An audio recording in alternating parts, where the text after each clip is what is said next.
नमस्कार मित्रांनो, आपल्या सगळ्यांच्या आयुष्यात सुख, समृद्धी आणि यश असावं असं प्रत्येकाला वाटतं.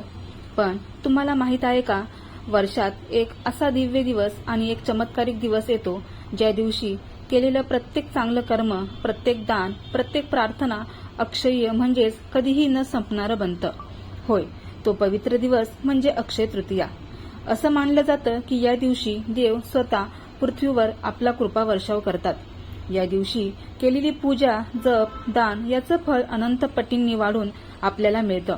म्हणूनच लोक या दिवशी सोनं खरेदी करतात, नवीन कामाची सुरुवात करतात आणि देवाची मनापासून आराधना करतात. पण मित्रांनो, अक्षय तृतीया फक्त खरेदीचा किंवा शुभ मुहूर्ताचा दिवस नाही. या दिवसामागे आहेत काही अत्यंत अद्भुत, प्रेरणादायी आणि हृदयाला स्पर्श करणाऱ्या पौराणिक कथा. या दिवशीच भगवान श्रीकृष्ण यांनी आपल्या गरीब पण खऱ्या मित्र सुदामाला असं काही दिलं ज्यामुळे त्याचं आयुष्य पूर्णपणे बदलून गेलं. या दिवशीच महाभारत काळात पांडवांना अक्षय पात्र मिळालं, ज्यातून कधीही अन्न संपत नव्हतं. आणि असंही मानलं जातं की या पवित्र दिवशी गंगा माता पृथ्वीवर अवतरल्या, ज्यामुळे संपूर्ण जग पवित्र झालं.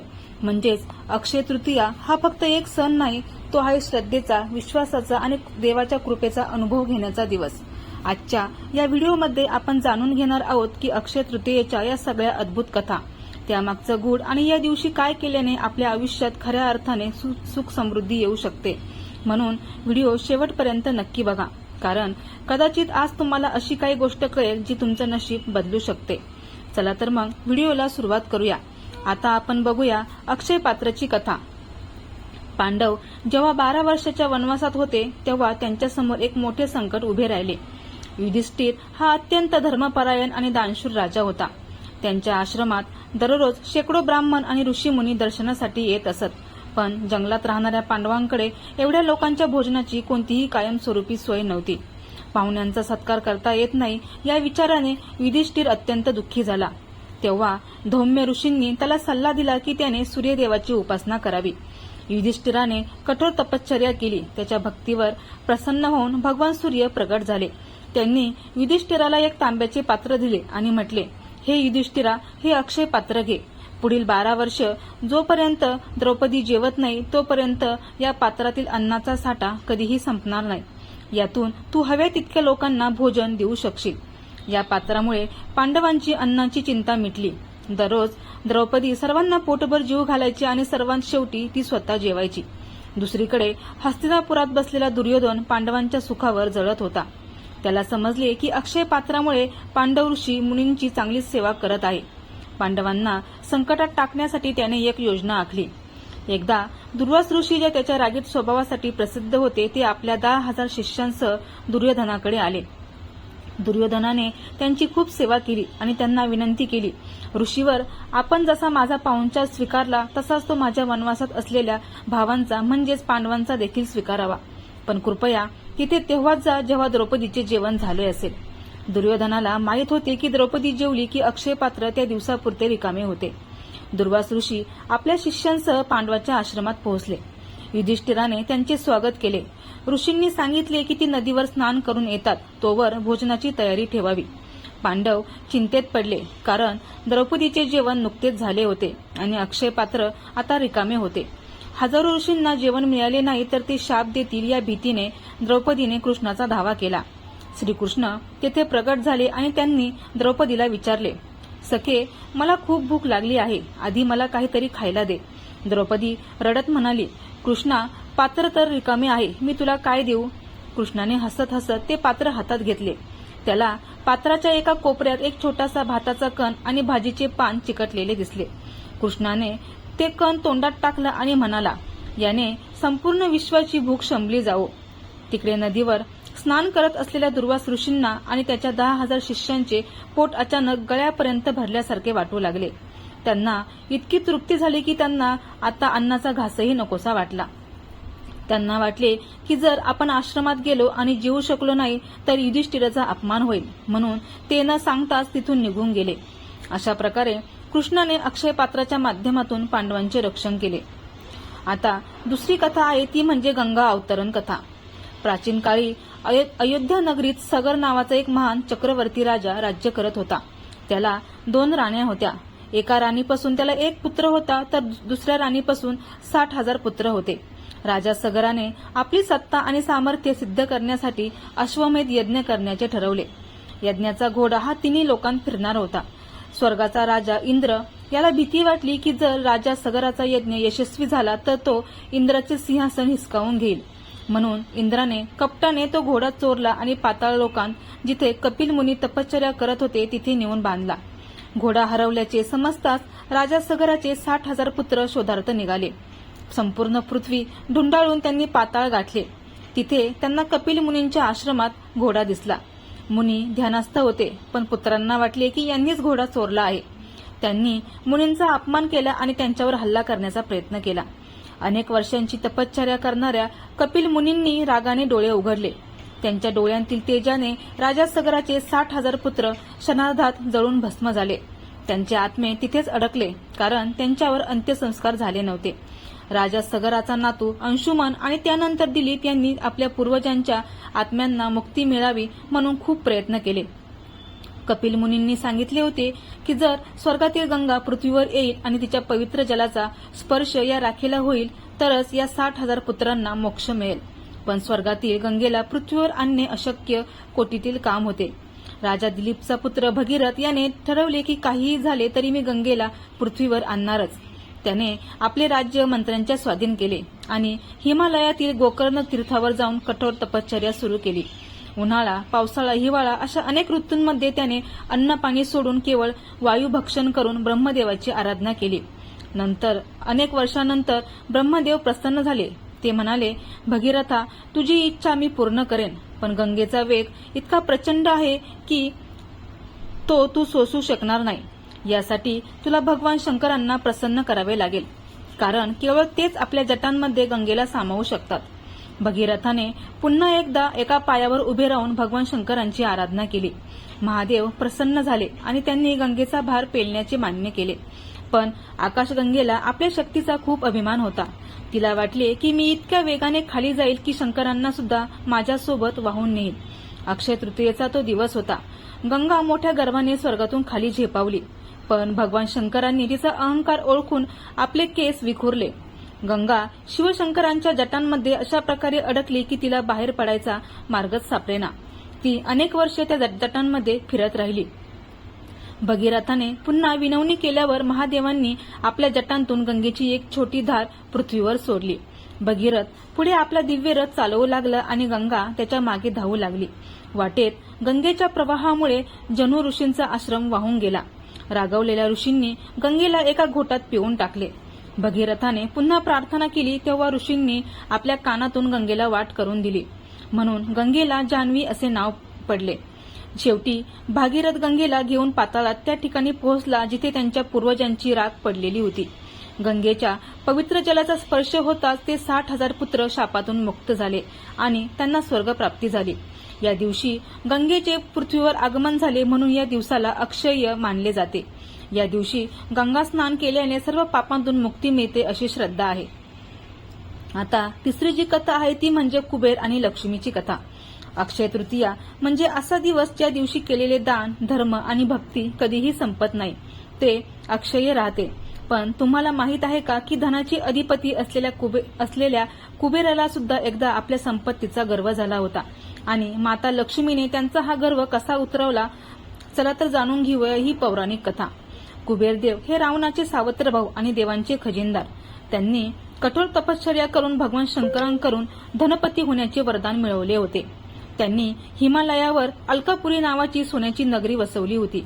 कुबेराकडे इतकी संपत्ती होती की त्यांना हळूहळू असा गर्व झाला की या विश्वात माझ्यापेक्षा श्रीमंत कोणीही नाही. एकदा कुबेराच्या मनात विचार आला की आपली संपत्ती सर्वांना दाखवण्यासाठी एक भव्य मेजवानी आयोजित करावी. त्यांनी सर्व देवी देवतांना निमंत्रण दिले. त्यांनी भगवान शिव आणि माता पार्वतीलाही निमंत्रण दिले. भगवान शिव कुबेराचा अहंकार ओळखून होते. महादेव हसून म्हणाले, कुबेरा, मी तर कैलास सोडून कुठे जात नाही, पण माझा प्रतिनिधी म्हणून माझा पुत्र गणेश तुझ्या मेजवानीला येईल. पण एक लक्षात ठेव, गणेशाला भूक खूप लागते, तू त्याचे पोट भरू शकशील ना? कुबेर गर्वाने हसले आणि म्हणाले, प्रभो, माझ्याकडे अन्नाचे आणि सोन्याचे भांडार अक्षय आहे. मी हजारो गणेशांचे पोट भरू शकतो. मेजवानी सुरू झाली. बाल गणेश जेवायला बसले.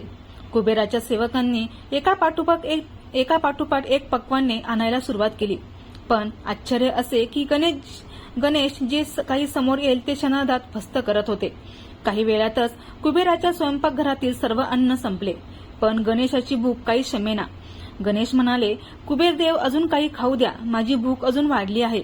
घाबरलेल्या कुबेराने नगरातील सर्व अन्न मागवले, पण गणेश तेही खाऊन टाकले. शेवटी गणेशाने सोन्या चांदीची भांडी आणि राजवाड्याच्या भिंतीही खायला सुरुवात केली. कुबेर घाबरून पळत पळत कैलासावर गेले आणि महादेवांच्या पाया पडले.